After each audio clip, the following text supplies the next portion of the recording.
right. Those melodious tones you hear means it's once again time for On Second Thought with Mike and Matt. I'm Mike. He's Matt. I'm Matt. What's going on? What's going on, good sir? Good to talk to you again. Again, great to talk to you again. So, very well. Freaking winter again here in Cincinnati, Mike. We've experiencing all the seasons this past week here.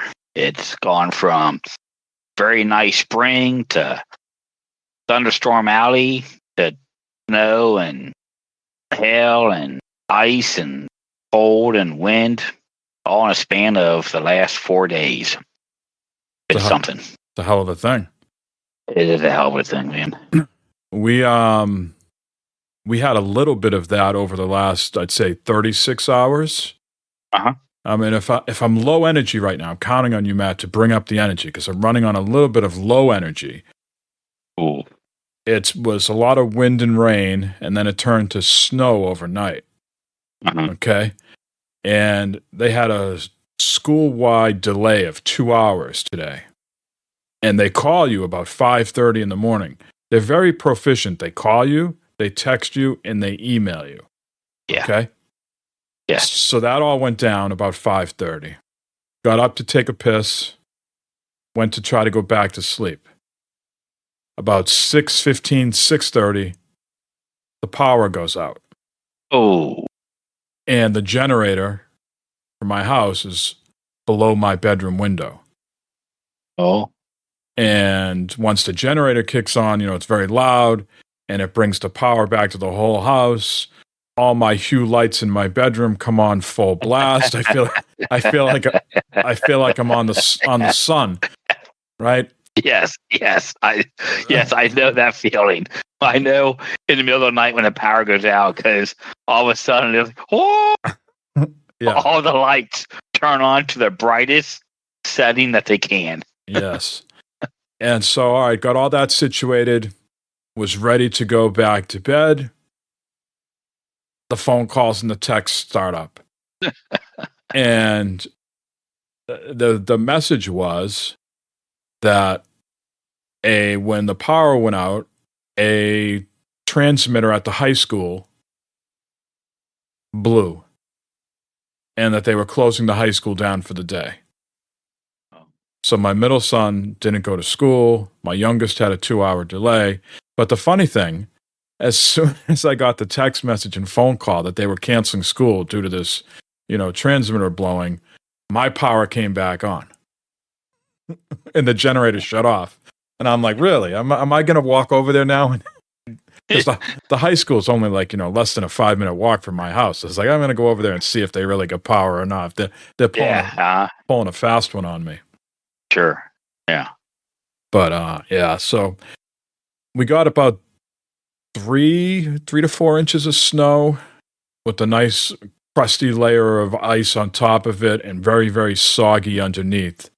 Yeah. So it was backbreaking shoveling. I could have let it just sit there because it's supposed to warm up a little bit, but I was like, I have a guest coming over tomorrow morning, so I was just like, you know what, just going to go out there and clean it up. My ADHD gets me when I see the snow out there.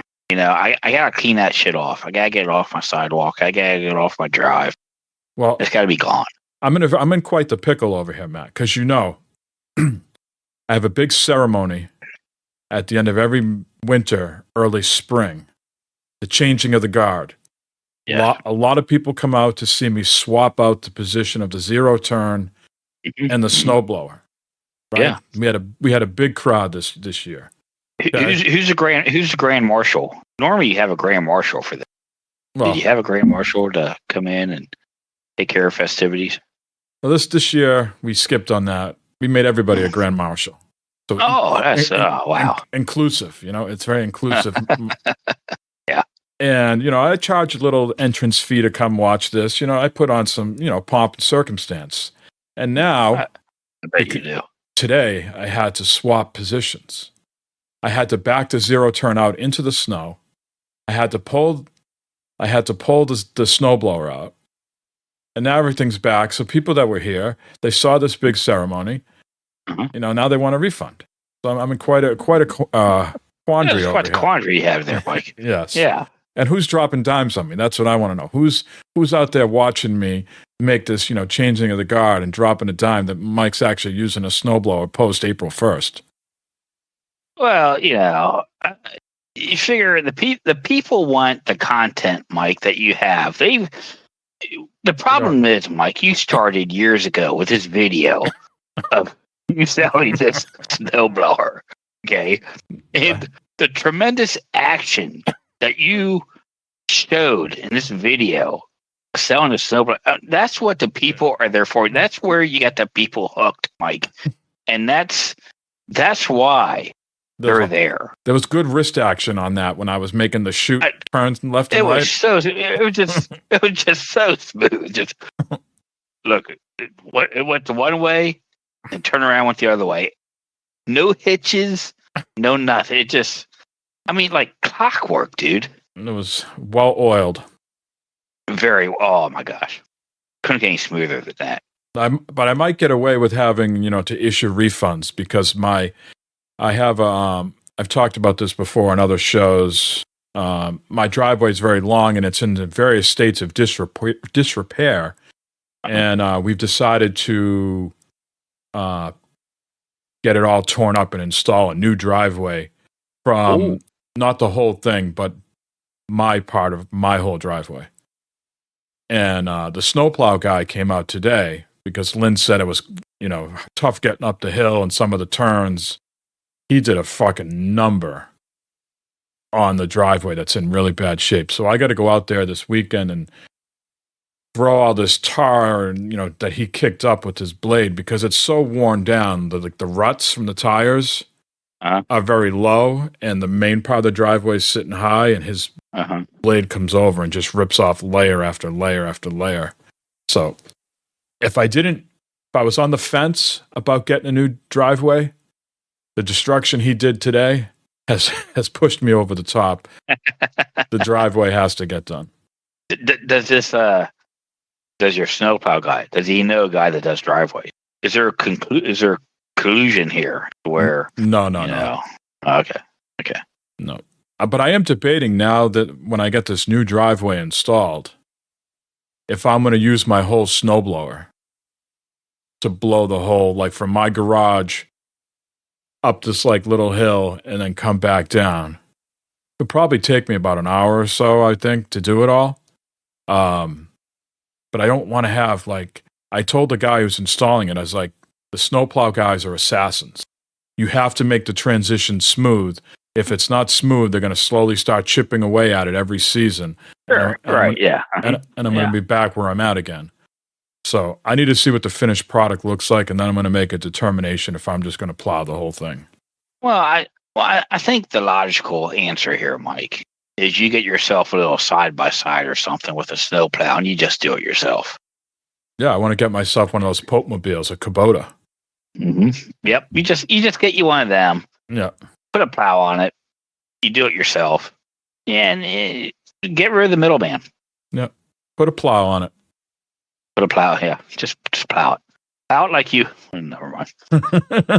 Yeah, hell no. All right, so we got a lot of things to talk about. We're going to try to keep this show at an hour. When we started the podcast, Matt, we weren't said, it's not every show is going to be gaming stuff. I think today is going to be a heavy gaming episode. We do have a couple user questions here at the end that we'll get to as well, so that will be good. Before I forget and lose train of thought, next episode, Matt and myself will probably cover less gaming stuff, but we want to dive into some more personal stuff. So, Matt and I are very well organized. We got this show planner of topics of things we want to go over. And one of the things that we both thought would be a great topic is, Matt's at 50, I'm approaching 50.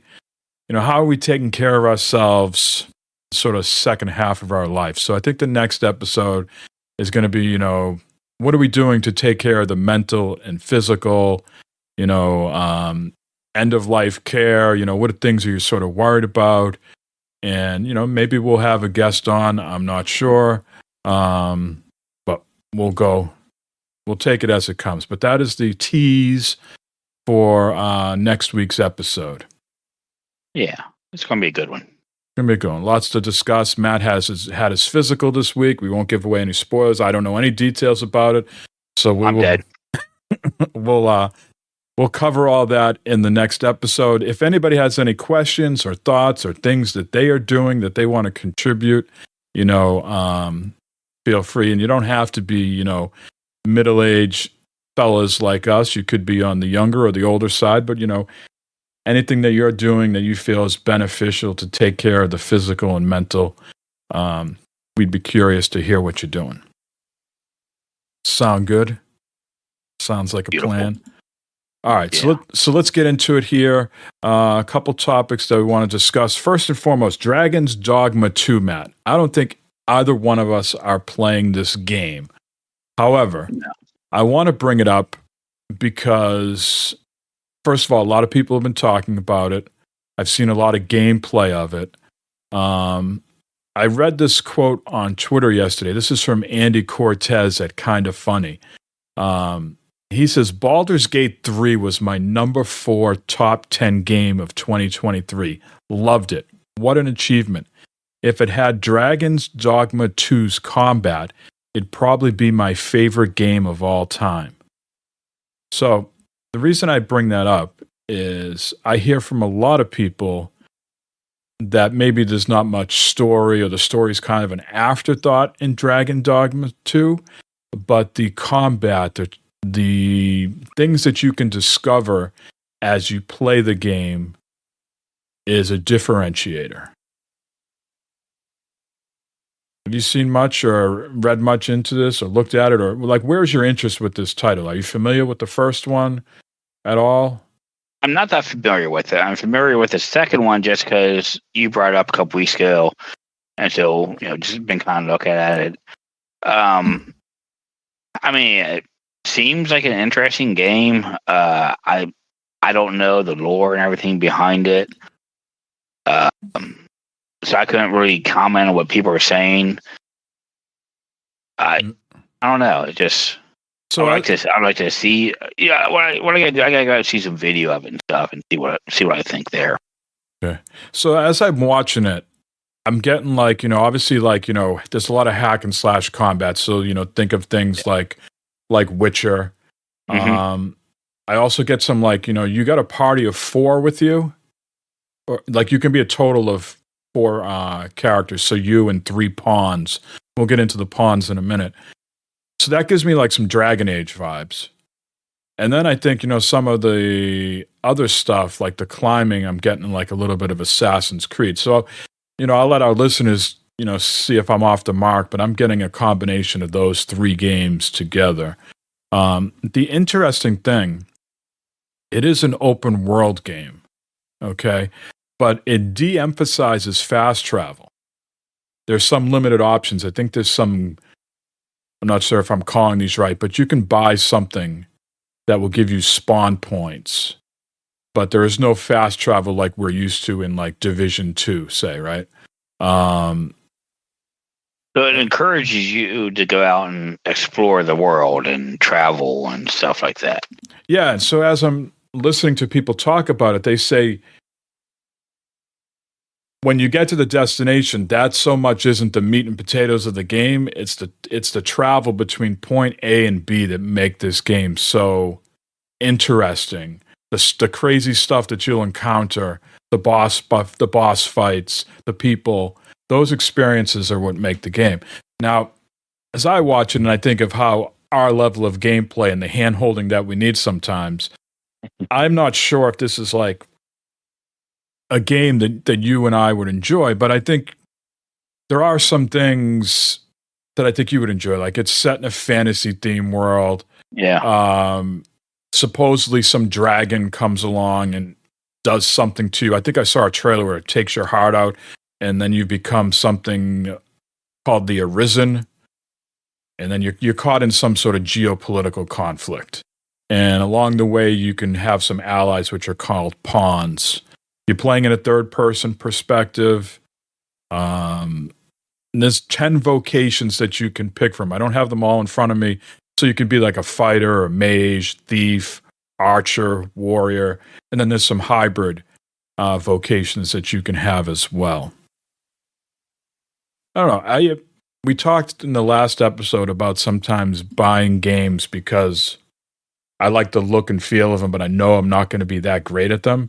I'm getting the same feeling for this one. I'm holding off just a little bit for a few more patches because I hear it's rough like everywhere. I think obviously PC it's playing the best right now. I think the console experience is locked at 30 frames per second, so I'm not sure if I'd be buying it on the console. But I think eventually I'm going to pick this up on PC just to give it a try. It feels like I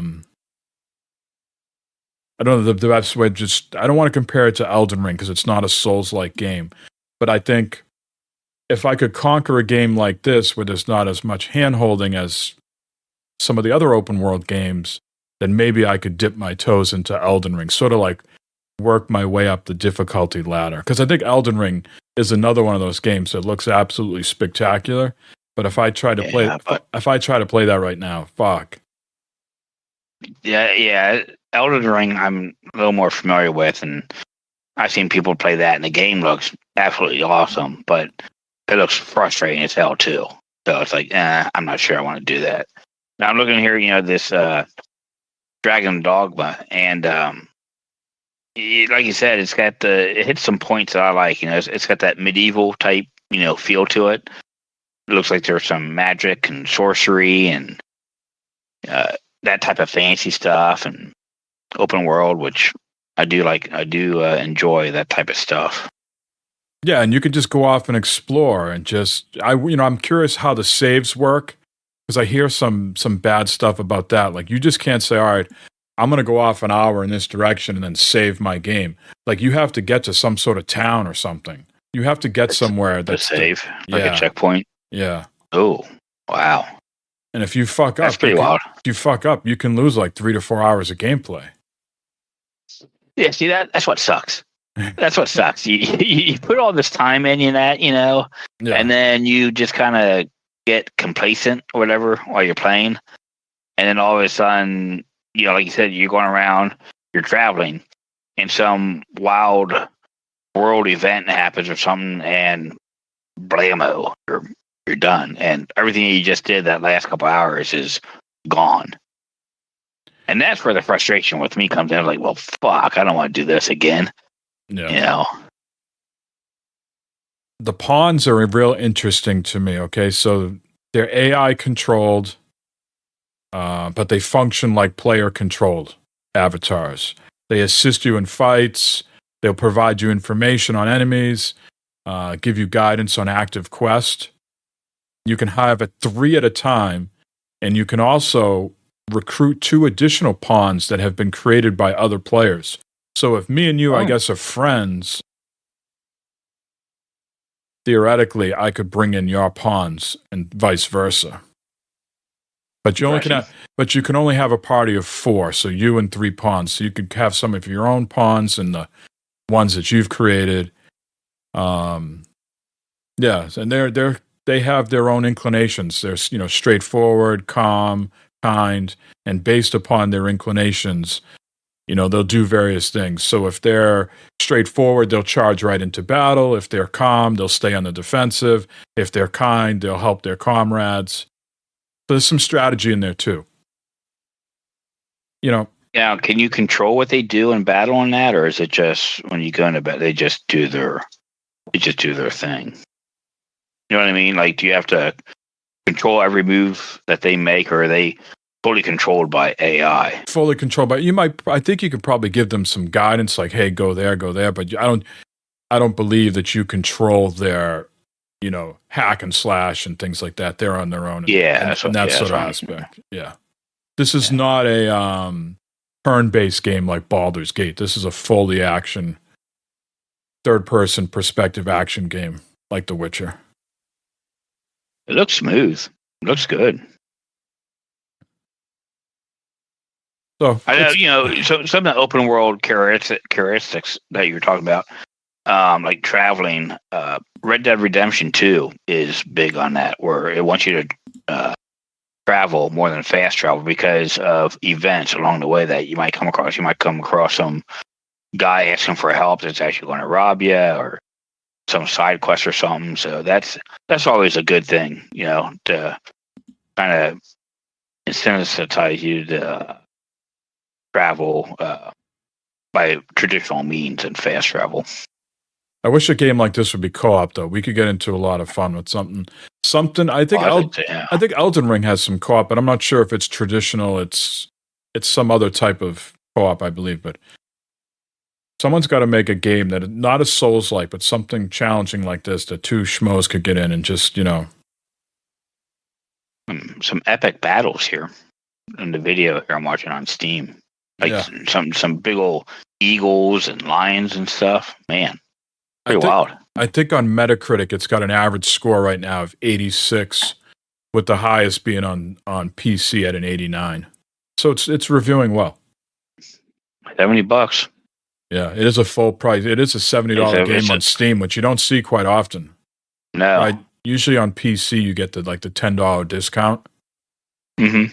So yeah, it is a fully priced game for sure, but I just wanted to bring that up. I know we're not playing it, but a lot of other people are, and it's a hot topic right now. So we need to be topical every now and then, Matt. We need to give the kids what they want. So, them Gen Zers or whatever, is that who them people are? We're going to get into Gen Zers here in just a minute. Don't you worry. Another thing, this is going to be a fast-paced, moving show here with a lot of different topics. Because I got the new PC going here, one game that I want to jump back into is Fallout 76. Yeah. But games like Fallout 76, No Man's Sky, Warframe, I think you a lot of times say Destiny 2. Mm-hmm. They have so much content, and they're continuously being updated. Maybe not Destiny 2, but these other ones. They intimidate me. I'm wondering, where is the jumping in point on these? I know with Fallout 76, it's more story-based and there's base building, so maybe I just pick it up from the beginning of the story. But how do I know to get to the new content, like the Atlantic City stuff that came out? Am I ever going to get to that? Do I know how to see that? One thing that comes to mind is that game, The Outer Worlds. Remember that? Yeah. And they had some new DLC that they put out. But no one could ever, heard from a lot of people, how do you access the DLC? It wasn't blatantly obvious. And that's what I feel like with Fallout and some of these other ones. All right, where do I start? Do I just start at the beginning? Do I completely start over and just learn how to play the game again? And then just sort of organically consume the content? I'm befuddled, man. I think in a case like Fallout 76 is a little more forgiving in that sense to jump in and start playing, because it's not... Fallout 76 isn't a competitive game where you're going up against other people in PvP and stuff like that, so you can just jump in. Are you sure about that? And there's something people can raid your camps and there's nukes that can go off? Yeah, but it's not like a what's their Destiny, like the Crucible part of Destiny, where if you jump in now, there's people that's got the super duper gear and weapons and that. But Fallout 76, there's that type of stuff where they can raid your camp and some news. But I'm not sure how often that actually happens from what I've seen streamers playing it. Mm-hmm. It seems like 80% of it's PvE versus PvP is what I've seen. Okay. But you go into a Destiny 2, you want to jump in now. I feel like you're going to be more far behind than ever. I've been out of it for quite a while, and I think jumping back into that would be just a daunting task to try and catch up, get your light level got back up, and gear, and just man, I don't know. But Division 2, same thing with that. We're playing that. That's kind of like an ongoing live game that we've jumped back into and we've went into fairly well. And even though we're not at these high gear scores like everybody else, we're still able to play the game and enjoy it and kind of do things at our own pace type of stuff. Yeah, and the good thing about Division 2, it's like there's no saving there. That's all just done by the game. Yeah. Right. Getting back to like that Dragon's Dogma 2, where like you had to get to a checkpoint, at least with Division 2. Like that is the perfect game for us because we might only have 30 minutes or we might have 3 hours. And no matter what, you put something in, it's just going to be there the next time you boot the game up. Yeah, you're not going to lose anything. Yeah, we can go through, we can do a mission and say, all right, well, we're done, and travel back to the White House or a settlement or something like that. And, all right, wake up the next day, play, and boom, it's right where we left off, and we didn't lose anything. We had some good fun with Fallout 76. I know you had some rough patches there with your bag and stuff, but it was comical looking back at it. But as we've mentioned numerous times prior, you join my game, you'll get the XP, but you won't get any of the credit of the missions. And that's a really archaic way of doing business these days. If you're trying to get other people to help you out. I'm sure compared to Division 2 to where when we play together, it's completed, it's done. Like when I go back to my world, it's still done. Just like Destiny, just like Borderlands. Yep.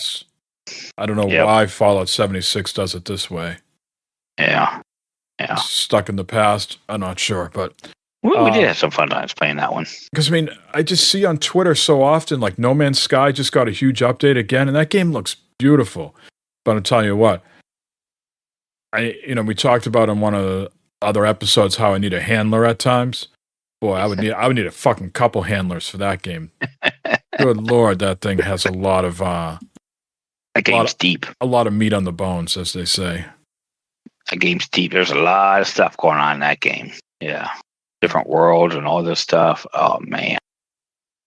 I didn't pay attention to it too much, but I saw some Destiny news the other day. Did you catch that at all? No. I saw something in the passing on Twitter or something, I think, but I didn't really stop and look at it. I know they're going to bring some sort of horde mode coming out. That's what they say, yeah. Yeah. So it'll be interesting. But yeah, with the new computer, I did download Fallout 76 begrudgingly on the Xbox PC Game Pass store. And it's there, so I'm going to try it out and see what happens. Well, I'm going to have to do the same here. I think there's a picture floating around somewhere of you and I in Abraham Lincoln suits with top hat posed together with the thumbs up sign in front of us, I think. Yeah, and I think we had the priest outfit on with the Abe Lincoln priest hats. Outfit. Yeah. Yep, that's what it was. Yeah, that's the last thing we need is a priest outfit on us. What was that guy that used to be on Saturday Night Live? Way back, way back, like the 70s, 80s. The Spanish guy, the Latino guy or whatever. Yeah. Yeah. Oh, man, I know what you're talking about. Yep. Yeah. All right. Good stuff. Moving on.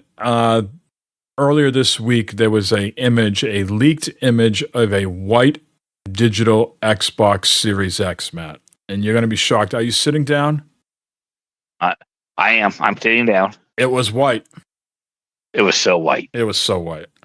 It was white. It was a very white Xbox. Now, we don't have much information about this. It could be a limited edition. It could be nothing. It could just be an internal thing.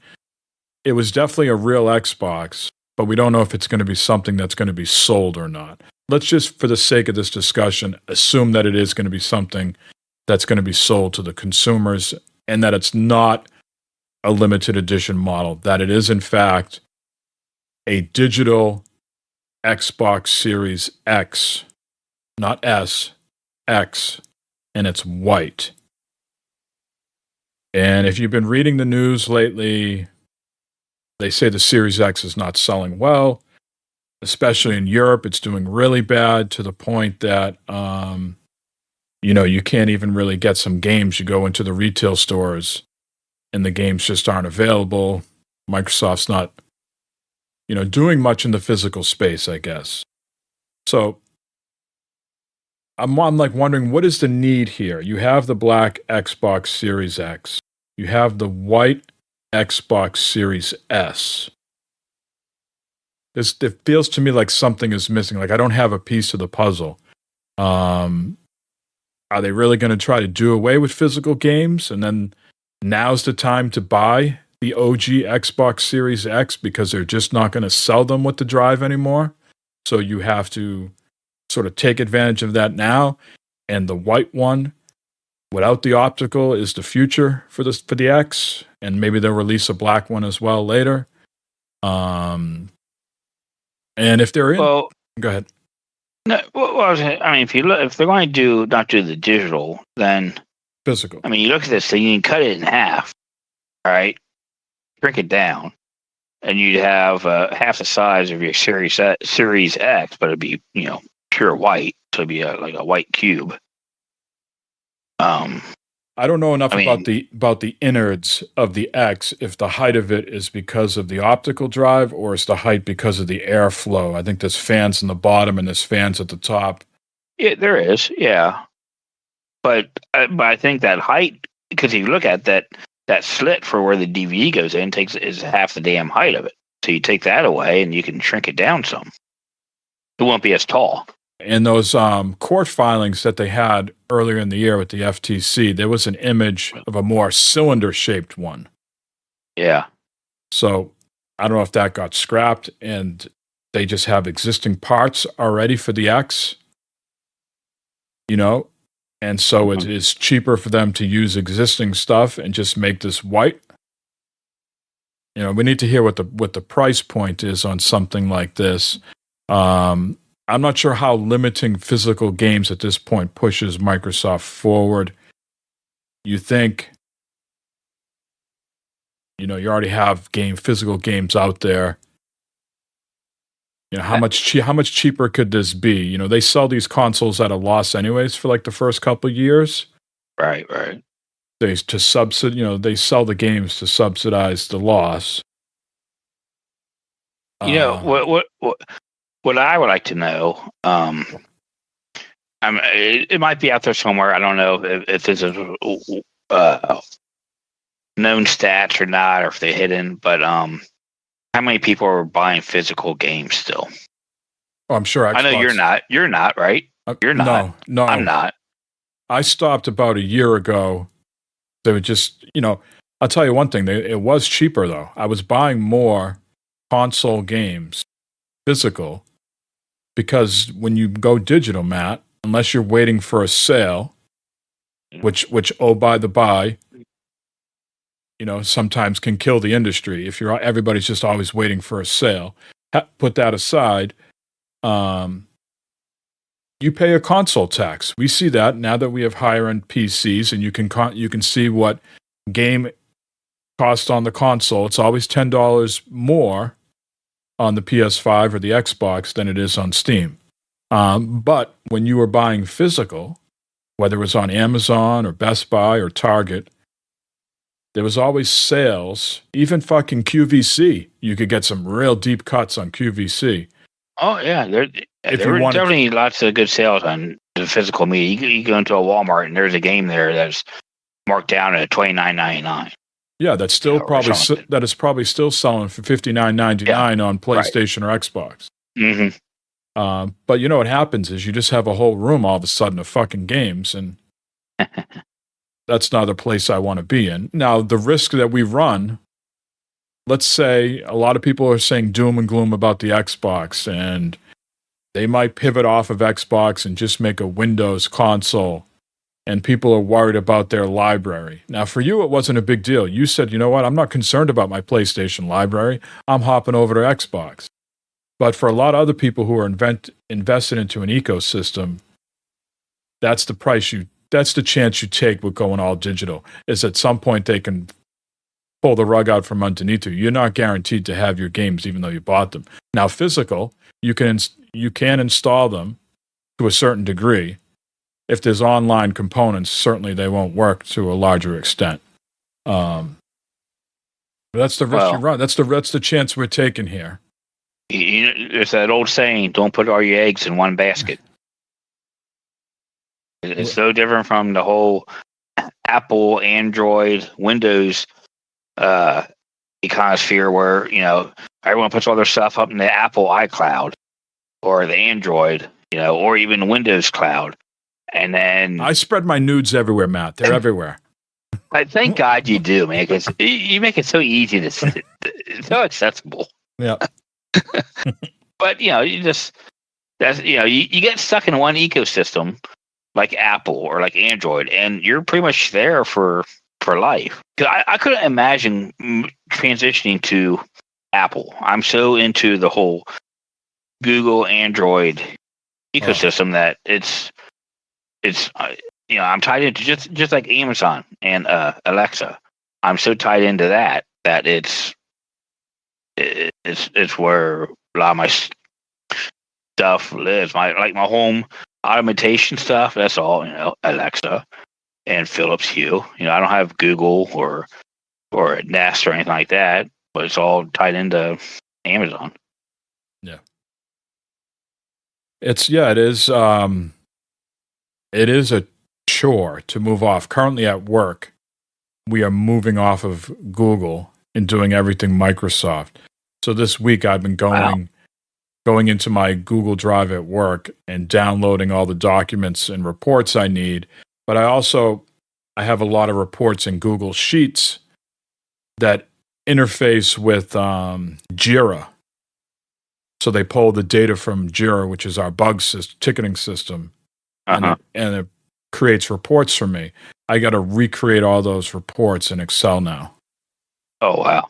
Yeah, that's going to be it. Some of that, hopefully you can copy and paste some of that stuff.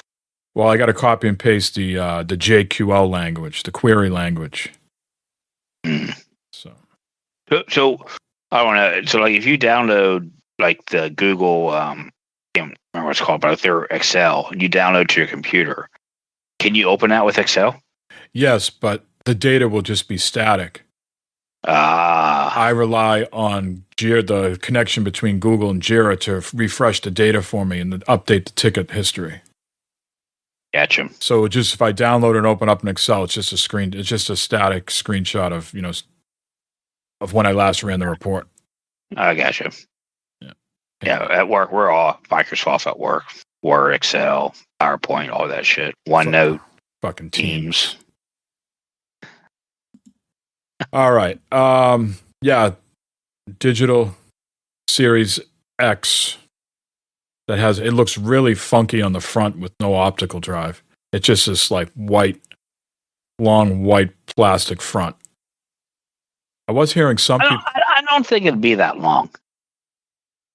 I think it'll be cut in half. No, you think about cut in half? We'll see.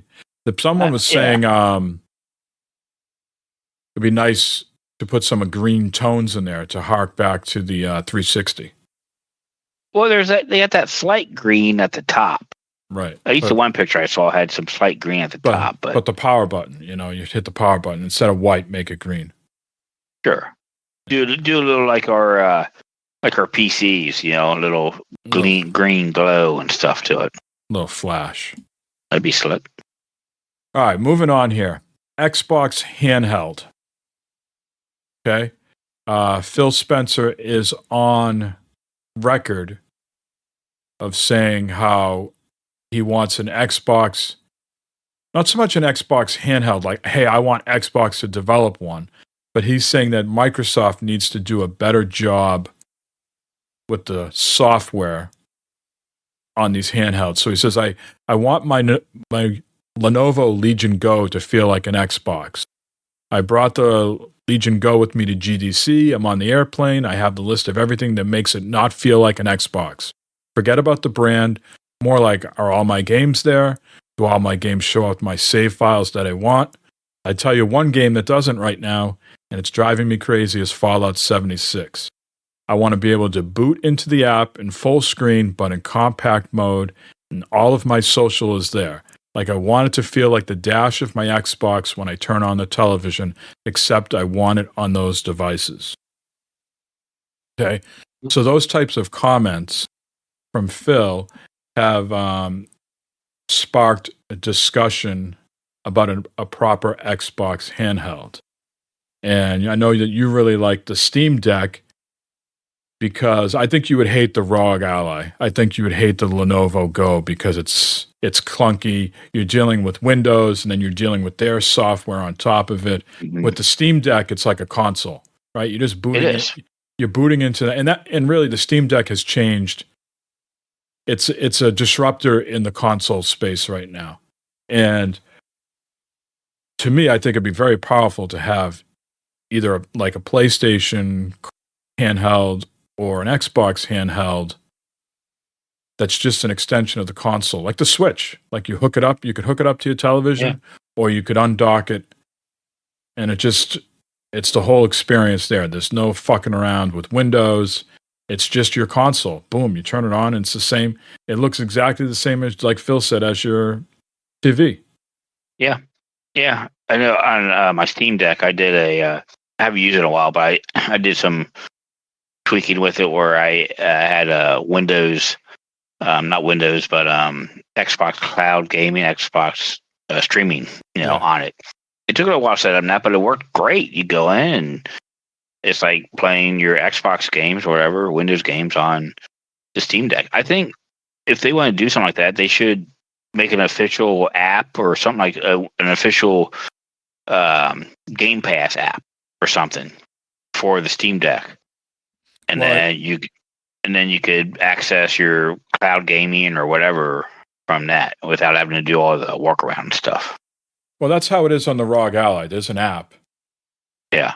But you still have to deal with Windows. You still have to deal with Armory Crate.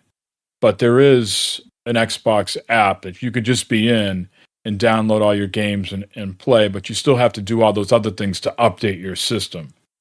So I think they're going to do two things here. I think they're going to continue to iterate on that app and push it to MSI with the Claw and Lenovo and Asus, right? And then I think they're ultimately going to come out with their own. And so if you already got one of these other handhelds, your app experience will be better. But if you want the premium experience that you don't have to worry, hopefully you don't have to worry about Windows. It's just like a Steam Deck. It just, boom, you turn it on and it just works. That could be a game changer for them that they need. But there's no reason why they can't put the software that runs an Xbox console into a handheld. Well, it can't be Windows because I'm telling you, Windows is rough. It doesn't do well with touch. They need to get it just like the Steam Deck. They need to get their own OS on there and not have it be Windows. Now, they do some nice thing with Windows on the Surface. I was never I had the first Surface, and that was rough. I think they've made some nice iterations since then, supposedly. But they need to get, they can't let people just go in and have to do this shit in Windows. It's just got to be their operating system, which I know is Windows underneath. That's what I'm saying. The Xbox console, I mean, it's not Windows, right? It's their Xbox operating system. I'm sure it's Windows underneath somewhere because everything's its own app. But you're not dealing with Windows, right? You don't deal with any of that shit. That's what I'm saying. You put that on a handheld, it's the same thing. I mean, you're not dealing with Windows. You're not having those issues when you go on your play Xbox, right? So you take that, you put it on a handheld with a screen. There you go. No one's saying it has to be. No one's saying it has to be touchscreen. I mean, you don't use touchscreen for your Xbox. No, but so I think there's a lot of other stuff that has to go on with it, like not to get too technical, but like licensing. And all of a sudden, they just put it on there. Like, what agreements have they made? They've made agreements with people that it's just going to be on console. Now a handheld's a different thing, so they got to kind of revisit that. I think the chip that it runs on, like the one that's in the Asus, is probably what they got to target because it's going to be like a PC. Like, it has to have the guts inside of it are got to be similar to what's out there with the MSI, the Lenovo. We've seen these things kind of go sideways if they pick their own proprietary things. It's got to be similar to keep the cost down. Stuff that's being, manufactured at a high rate. They go out and start doing this proprietary bullshit and this thing's like $800. I kind of disagree with you there, Mike. I think you take the Xbox, you shrink it down, you got an Xbox handheld. Yeah, but the Xbox inside is AMD. Huh? Inside the Xbox and inside the PlayStation is all AMD stuff. So it's not like they're shrinking down their own stuff. And that's what's inside the Asus ROG Allies, AMD. So they got to get that same like common chipset. Is what I'm getting at. They got to figure out. Yeah. They got to figure out the guts of it, so that can be mass produced and manufactured at an acceptable cost. Yeah, I mean, right? Yeah, the guts of it inside and have it, but the software in that is going to be the software. You don't have to do anything special. You know, you're taking it. They get these. They can do the shit now with these handhelds and stuff and these chips and everything to where you can do all this in a smaller package. I think with no problem at all. So you're familiar with smaller packages? Barbie. Oh. Well, it's going to be exciting. I think Phil is committed to it. I think it'd be interesting to see how this works out. If they really follow through on something real. Yeah, I think, like I said, the Steam Deck is a disruptor in the console space. People are evaluating, Matt. I don't want to get too deep into the economics, but they say there's 200 million people that play consoles, and that number is not fucking growing. And traditionally, the 200 million people playing consoles are the ones buying them. So think about the Helmer household. You went from PS4 to the Xbox, or your son went from the PS4 to the PS5, right? There's not a lot of new people out on the street getting into gaming and saying, I'm buying a console. Those people are getting into gaming where? Their phone, their handhelds, their tablets, right? And that's why, if I said to Matt, this is going to be a bad analogy, but maybe I'm a bad podcaster. If I said to Matt, you can go out to your favorite steak restaurant, good food, a good steak, maybe a little intimacy. That's a hell of a night for Matt Helmer, right? You got that right. You'd be satisfied. Oh, yes, sir. You would think the gaming industry would be satisfied with the number of people that subscribe to Game Pass or the number of consoles. But no, they are, how would you say, they have to continue growing their business because that's what the stockholders want, right? Right. So they want a bigger return on their investment. Sure. Right. Absolutely. So they can't be satisfied with a steak and a BJ. They need more than that. More money. And they're looking at these other ways, like these handheld devices, the phone, bringing your own Xbox games over to PlayStation, bringing their games to Steam. They have to find other ways to sell. Because they're forecasting that the gaming is in a rough place right now. If you think of how much it costs to make games like Spider-Man costs a huge amount of money. I mean, how much could Starfield cost to make?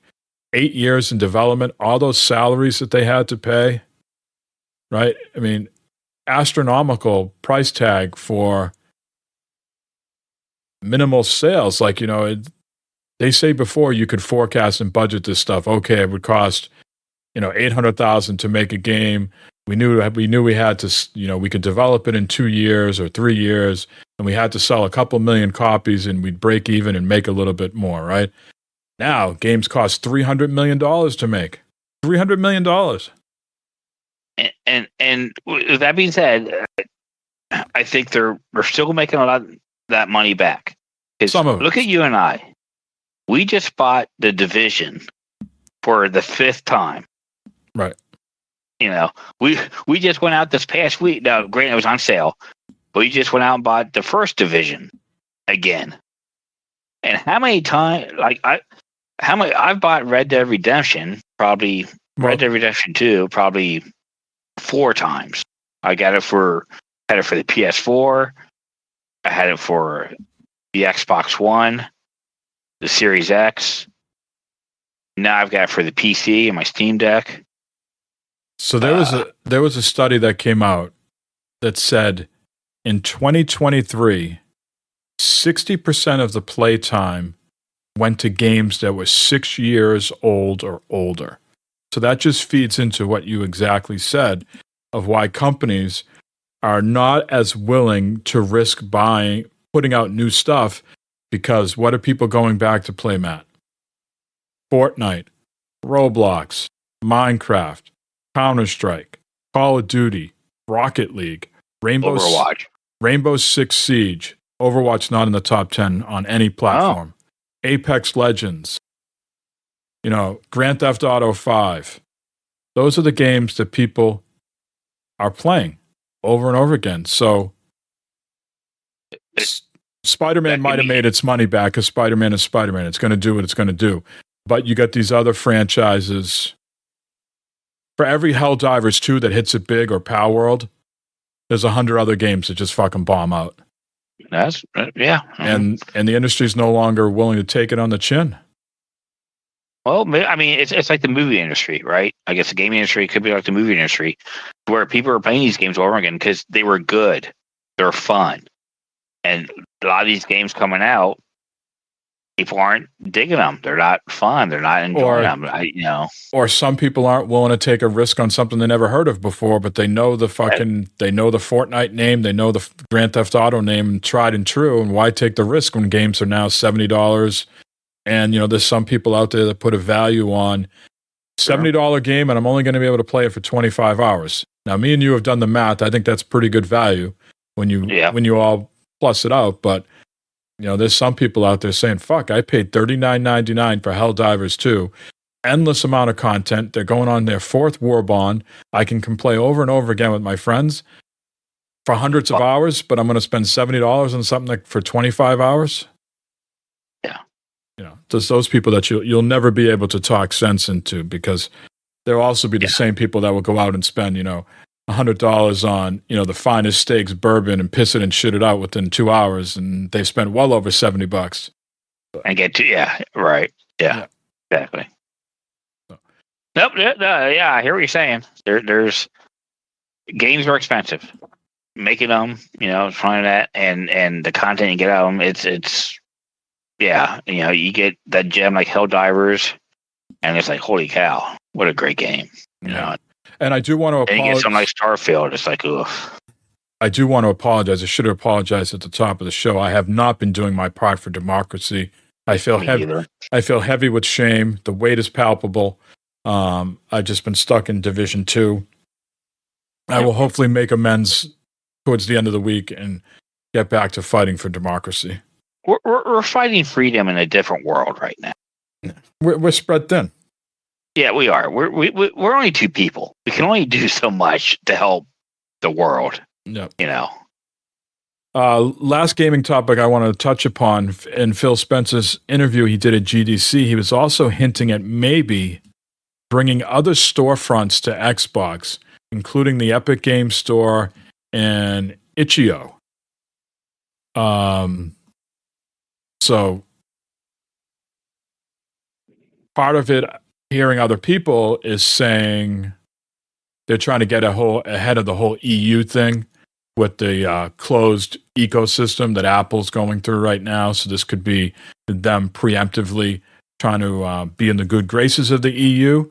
But he's also talking about putting other storefronts. He did not go far as to say as Steam, but that'd be interesting how that would all work. Would it just be another app and it's separate? How would the games work?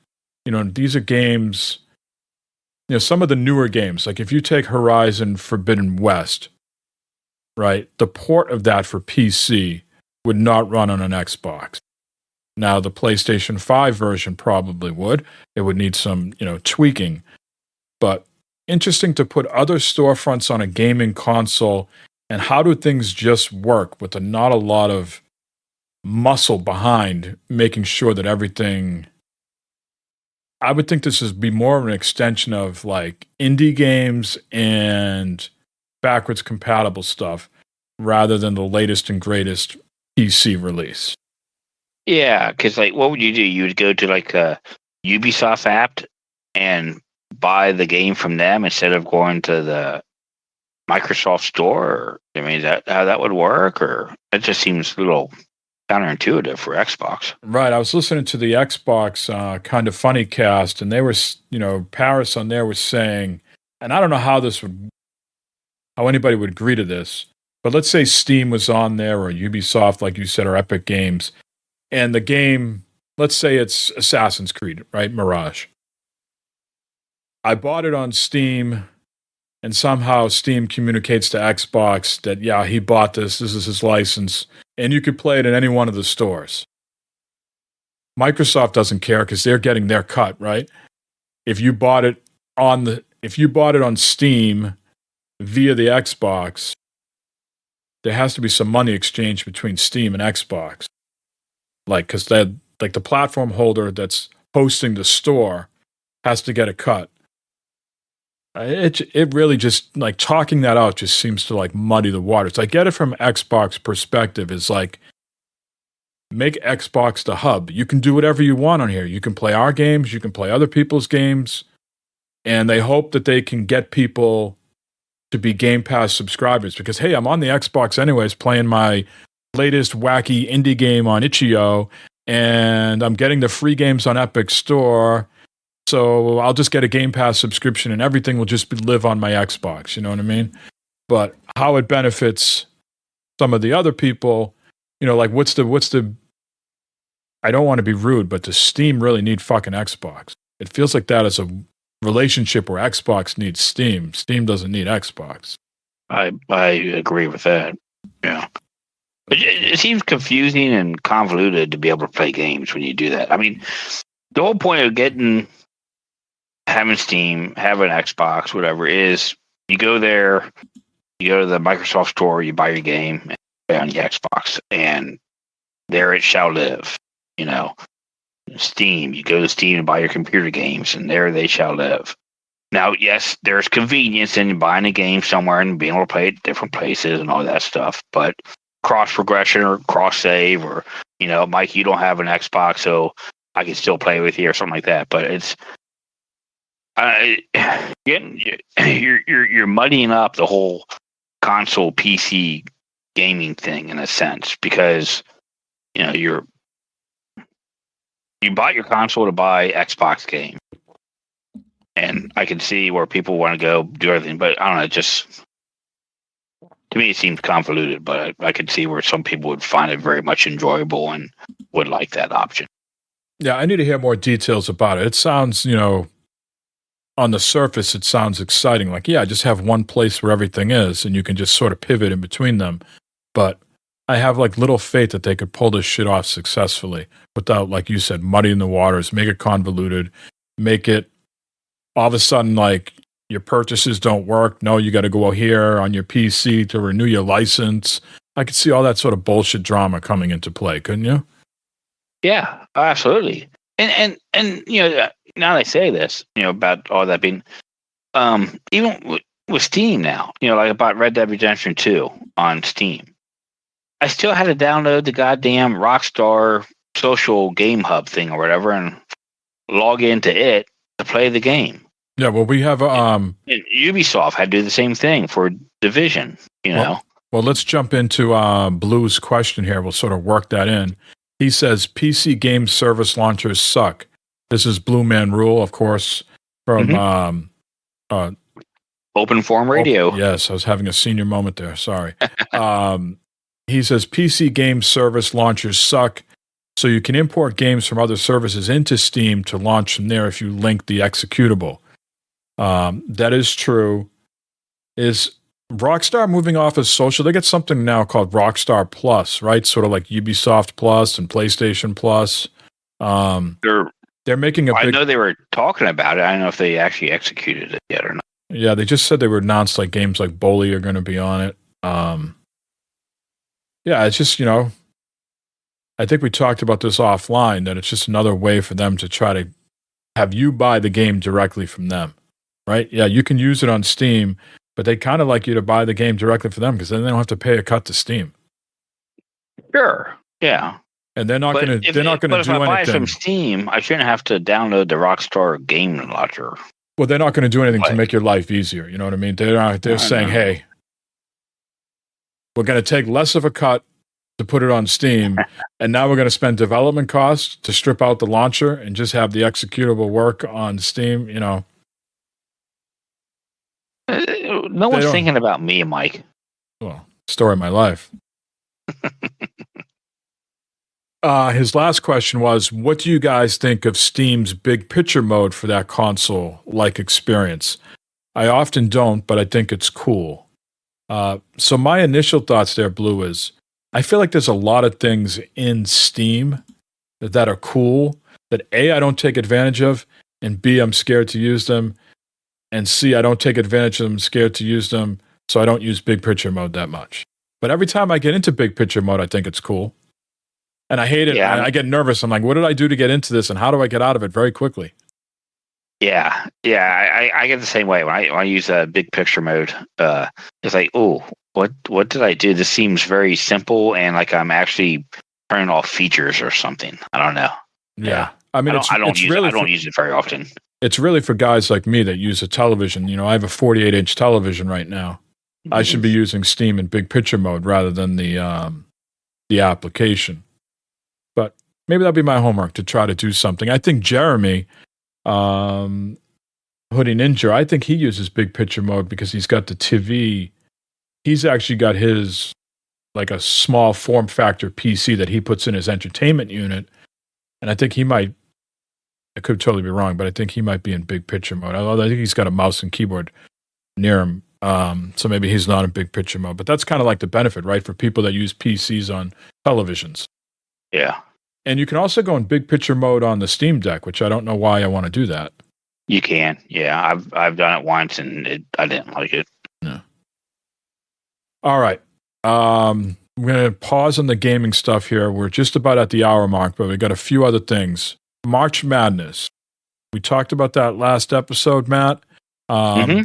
Houston didn't do so well. A guy got hurt, and they lost to Duke.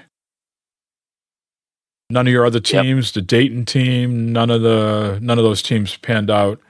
Yeah. Tell me, have you been watching? If you have been watching, have you been watching more of the women's or the men's? I've been watching more of the women's because the women's has been a little bit more exciting. You know, and you know why? You know why? Well, that Caitlin Clark, for one thing. You can't go to the WNBA until you're 22. So most of these girls, when they go into college, have to play for at least 3 to 4 years. Oh, wow. In the men's, you can be in the NBA, I think, at 19. So they play 1 year. Mm-hmm. They have to play 1 year of college. And then they or be 19. And then they can go into the draft. The WNBA right now, you have to be 22 if you're a U.S. citizen in college. If you are a foreign player, you can go to the draft if you're 20.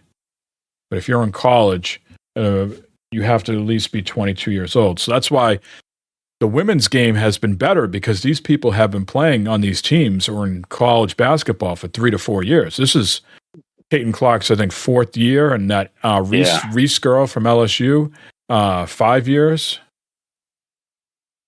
Yeah, so they're a little vested in these things here. They said 12.5 million people watched that LSU Iowa game. And that was more, like, that rating was higher than a number of recent sporting events, with, like, the exception of, like, Ohio versus Michigan. Yeah. And I was like, who the fuck wants to watch that game? Fucking two states that can take it up the rear. Oh, I'm sorry. I'm sorry. Come on. What the hell? Come on. Getting a little punchy, man. I've been up for a long time. Yeah. So, I've been paying attention. I'm got the Final Four going on this weekend. Who's your pick? Who's your pick in the men's? Quickly. Who I want to see is NC State, because they're the underdog, ranked 11th. Okay, seeded 11th, not ranked 11th, but 11th seed. But I think who's going to win the whole thing is probably a UConn. Yeah. Now I think UConn's going all the way. Now UConn plays Purdue. UConn plays Alabama. And Purdue. And NC State plays Purdue. NC State Purdue's going to be a hell of a game with those two big guys going up against each other. It should be. I mean, Purdue's number 1 seed, NC State's number 11, and then you got UConn number 1 seed, and Alabama's a 4 seed. Yeah. So, okay. And on the women's, are you going to be tuning in? UConn probably versus watch that game. Iowa. They play tomorrow night. So it's Iowa versus UConn, and then NC State versus South Carolina. Ain't that something? And South Carolina's undefeated, like 36-0. Yeah. I mean, for Caitlin Clark, I'd see Iowa go all the way. I mean, just for that alone, that'll get tons of ratings. Yeah, I mean, I think it's going to be tough for her. I don't think. One thing I noticed watching the women's games after the first like one or two, you could say this about the men's game too because of the age, but after the first one or two guys on the team, it really drops off. I mean, you're really dealing on the men's side with future car salesmen, and on the women's side, you're dealing with future. I don't want to stereotype people, but you're dealing, whatever, whatever employment they're going into. There's a big drop off after Caitlin Clark and the next good player in Iowa, the 3, 4, and 5 players.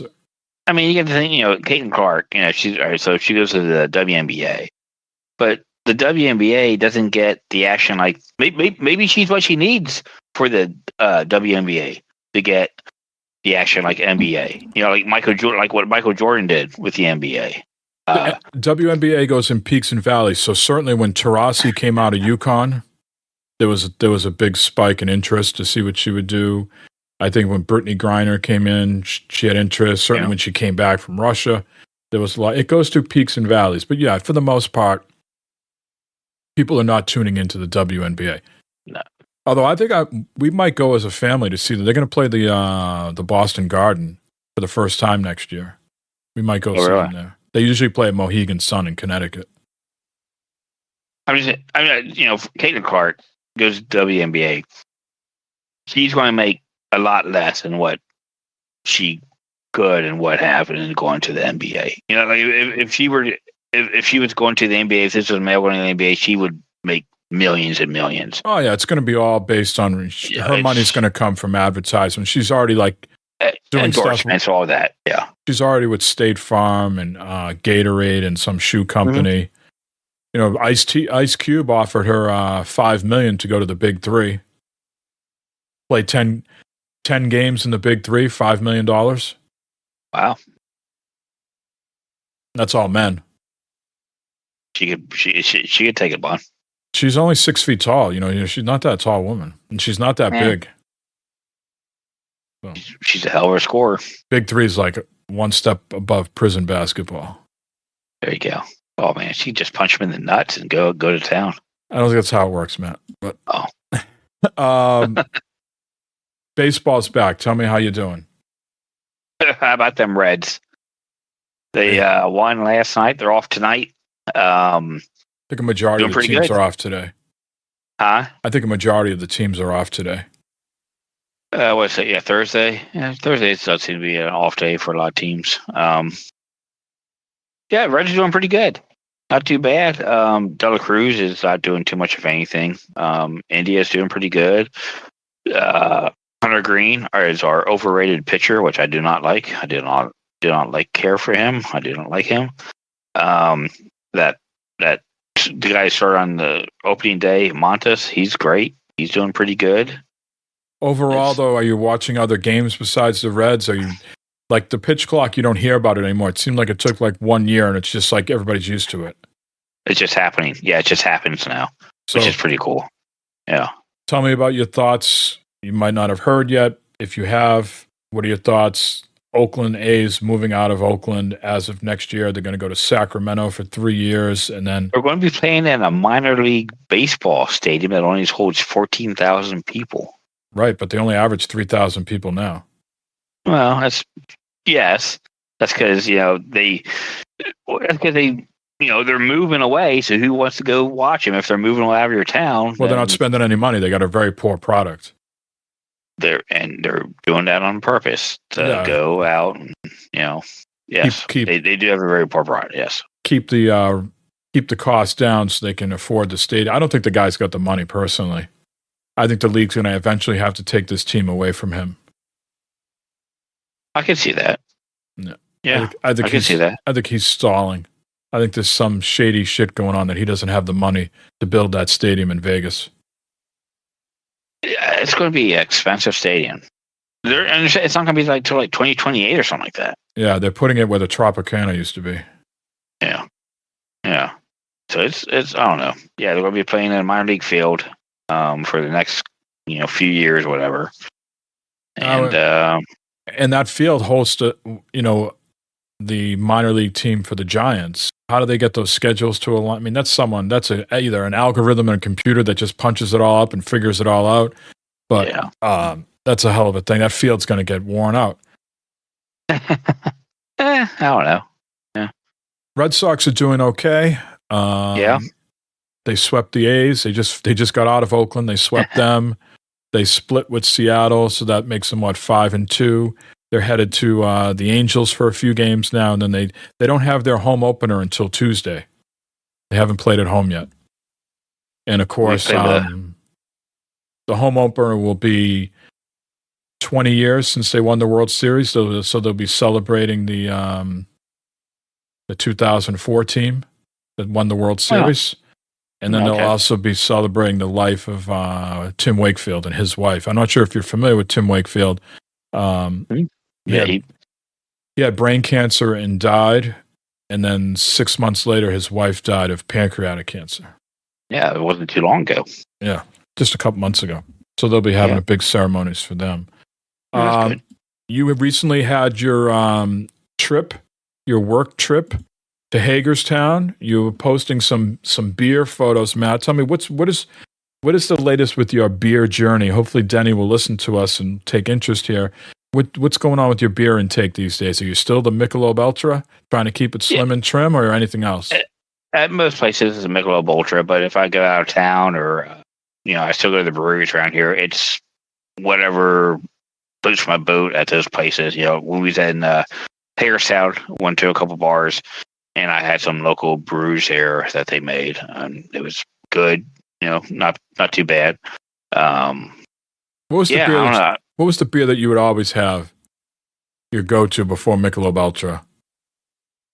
Well, there was Bud Light. No. It was something local. Oh, Mantry Psychopathy. The IPA Psychopathy was one of my favorites. I love Psychopathy. Okay, I thought it was something else. That's vaguely ringing a bell, but I thought you had something else too. Maybe that was it. Could be. It could have been Truth, Ryan Guy's Truth. So you're still putting them down? Mount Carmel. There's Mount Carmel that we used to go to all the time. You used to go to that fire station, and they closed down. Yeah, they closed down. Yeah. That was a cool place, man. You can go in there. Now the new owners, there's a brewery that's east of me. They bought that, and now like all the cool stuff you used to be able to do at that brewery out further east, you can't do anymore. Like there's a pizza place across the street. You can go there, get pizza, bring it in, and eat pizza and drink their beer, stuff like that. Can't do that no more. Can't bring in your own food no more. They really took away a lot of that stuff because they'll have like a food truck or something there now, and they don't want to take away from the food truck, which I can see that. But what made that place before great was families could go there and mess around, bring snacks, bring their own food for their kids and stuff, and drink beer. But oh well. All good things come to an end, Matt. Yeah, sort of like this show, sort of like this episode. But before we go, we have a question from Briko. I don't know the answer to this. I vaguely looked at this game, but he said, "What about the news of a new Hellgate game coming out? Hellgate Redemption. Not sure if you ever played the original, which was Hellgate London. I actually enjoyed it, and I'm looking forward to it." Matt, any sort of details that you can tell me about Hellgate Redemption? It's got the word hell in it. Apparently you're redeeming stuff. Maybe redeeming coupons or something. I know nothing about this game. I know nothing about this game. This is the first time I heard about this game. I think it is an MMORPG, if I had to speculate. The first one looks a little rough.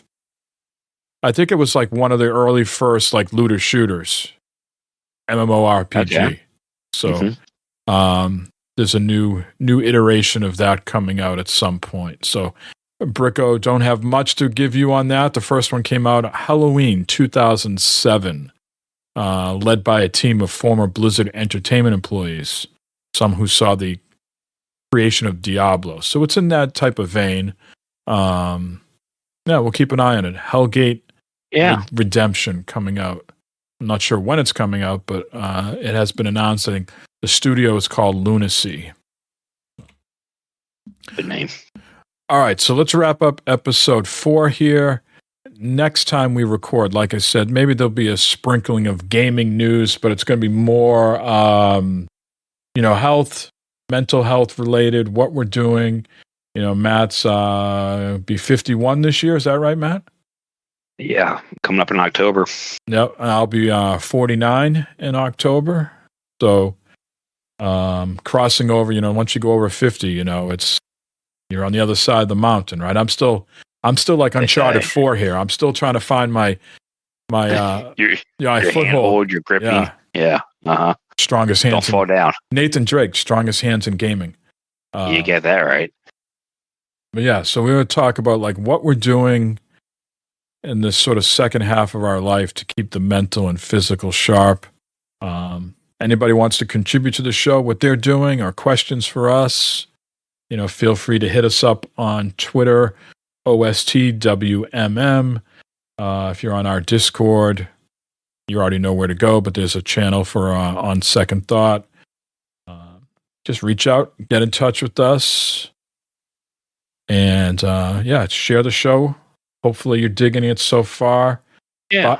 Bi-weekly. This episode will be out on Sunday the 7th. And we'll have the show that we're hyping up out 14 days later on the 21st. Yeah. That's the day before the big eclipse coming through town. Oh, yeah. You driving to Indiana? Fuck no. No. We're right on the edge of it. Totality is that what it's called? Totality is like another half hour east. Yeah, and there's going to be so many damn people there. Hell no. I'll just look out my office window, see it get dark, and yay, go back to work. Yeah, our buddy Brad on Twitter says he's driving from Kentucky to Indiana for it. He says he's done it before, and he highly recommends. He says, take the day off, have someone cover your shift. He says 99% doesn't cover it. You have to be there for totality. Yeah, I gave him some shit. Did you? Last night. Yeah, I was like, yeah, because it never gets dark ever, does it? Yeah, like just like overnight stuff. Poor Brad. He seems like the nicest guy in the world. He's a very nice guy. He's a good dude. He's a cool dude. If you and him ever get in town together, man, we have a decent time, I think. All right. Let's end it here, Matt. Let's see if I can do something special here and play the live outro. Are we ready? Oh.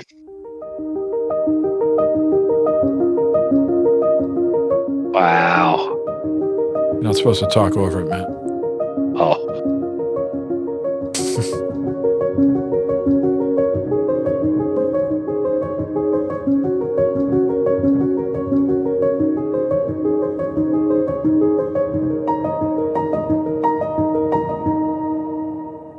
Now you can say something if you like. That went on forever. Bye.